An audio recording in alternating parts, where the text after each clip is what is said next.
And once you titled it, you could always change to whatever title you want it to be. But you can go on to the first slide here. You're going to add, if you want to change a color so it doesn't have a white background, you can hit background and then click whatever color you want for your presentation. Okay, so say I want yellow, and then you just click inside the blue rectangle for your title. So you might say the weather project, and you might, underneath here it had another where you can type. You can always make these boxes bigger or smaller. So you might want to say where your presentation is going to be. You could say, I'm in Manteno, so I'm going to put Manteno, Illinois. And then you could also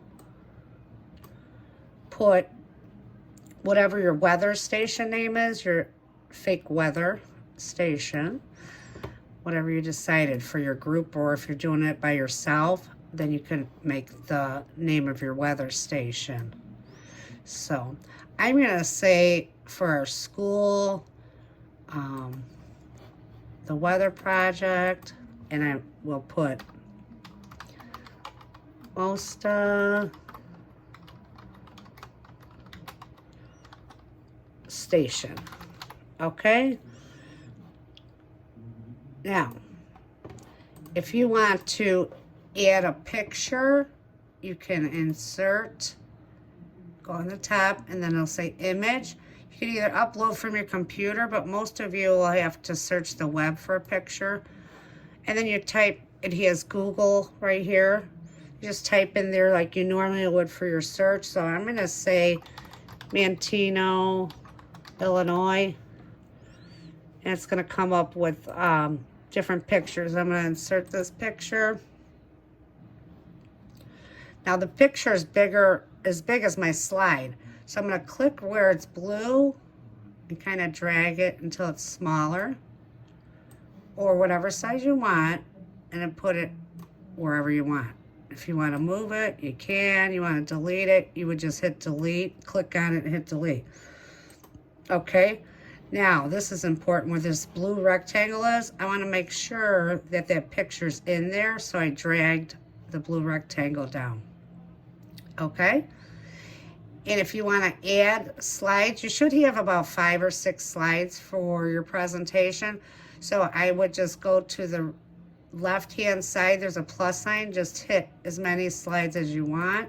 Okay, if you didn't want one of the slides, you could just click on whatever slide it is and it can hit delete, and then it deletes it out and there's only 5. Okay, if I want the background for this to be the same as my other slide, I'd click the background and the color.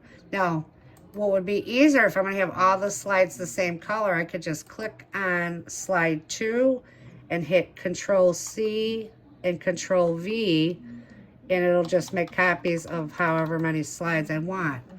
Now I made too many, so I'm going to go over here and delete these white ones out. Click on the slide I don't want and just hit delete, delete, delete. So now I have 7. I know I don't want 7, so I'll delete 7 and 6 out. Let's just have 5 here. So the next one should be, could be pictures of your location, if it's been raining or whatever you want to put. I'm just going to put weather pictures for the area, and that could be, and I can move this. I can click right in front of the W and just hit space and it'll center it.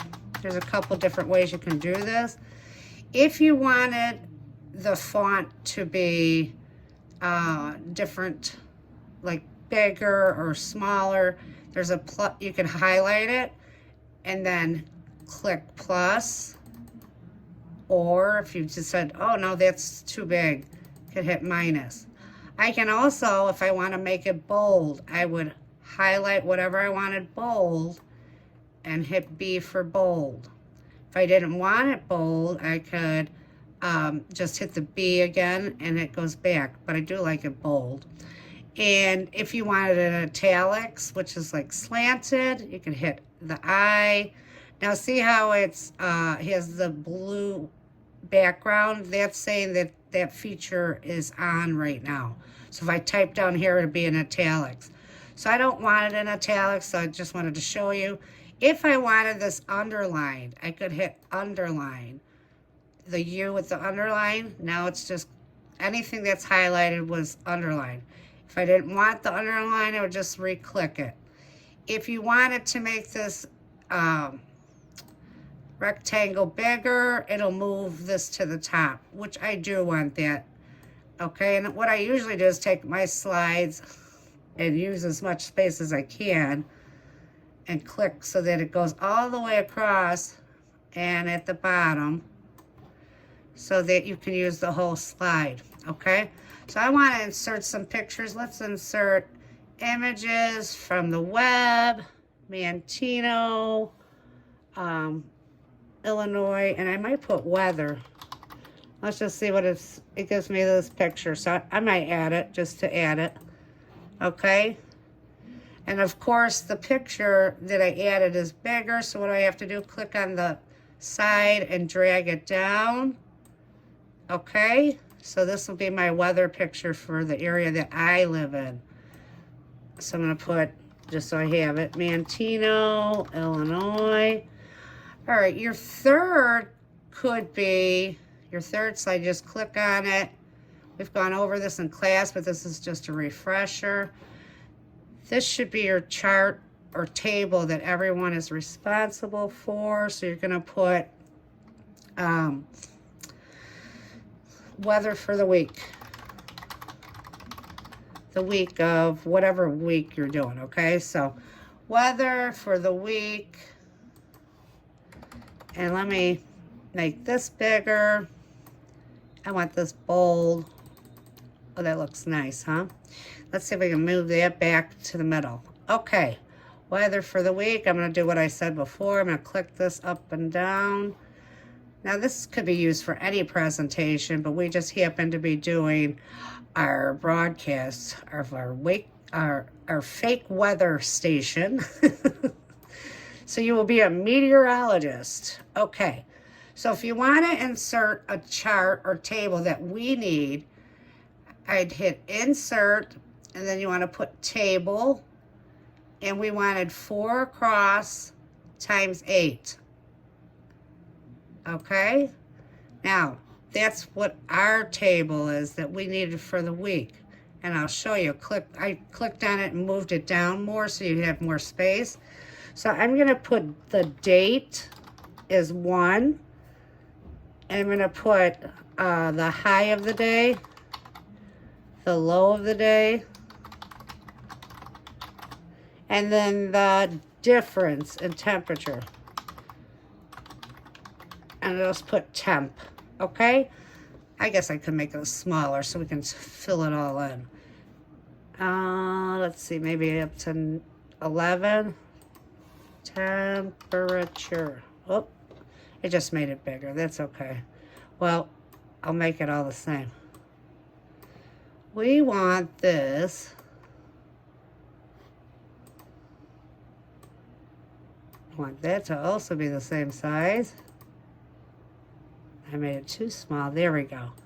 Okay, so if you wanted this bolded, you could go ahead and highlight it, click on it, highlight it, and then you can bold. Hit B for bold. I think it looks better so then you can see it better or easier, okay? Now, let's just put in, we had like 118. And then I go down for the whole week, okay, when I was doing this. Okay, so, because the day of your presentation is going to be after the date that we started doing this, and that's okay, because we're just going to pretend it's that day when we do our presentation. So the only day that you will be really saying that that's the weather for that day, and it's not prediction, would be the first day of your broadcast, right? So the high of the day, let's say, was 30 degrees. I showed you how to put the degree sign in. You need to go insert special characters, and right here you type the word degree. And it also has Fahrenheit, which is the scale we are using. So that does it perfect, right? 30 degrees Fahrenheit, and let's say 20 degrees Fahrenheit was our low for the day. Now I can keep typing this in. I'll show you another cheat way, okay? So we were saying what the difference in temperature is, and we went over absolute value in case it was a negative number and a positive number, so that you know that difference doesn't always mean to subtract. But anyways, 20 degrees to 30 degrees is 10 degrees difference, okay? So in this case, it is, you could just subtract, right? Okay, so I'm going to insert special characters, degree, okay? There you have it. And then you can keep going all the way down. Now the next 6 days would be a prediction. I also told you to go on AccuWeather. So let me put this. You could say websites that are helpful for the weather. Okay. You put your websites. So I'm going to say AccuWeather. Okay. And one of the days for your project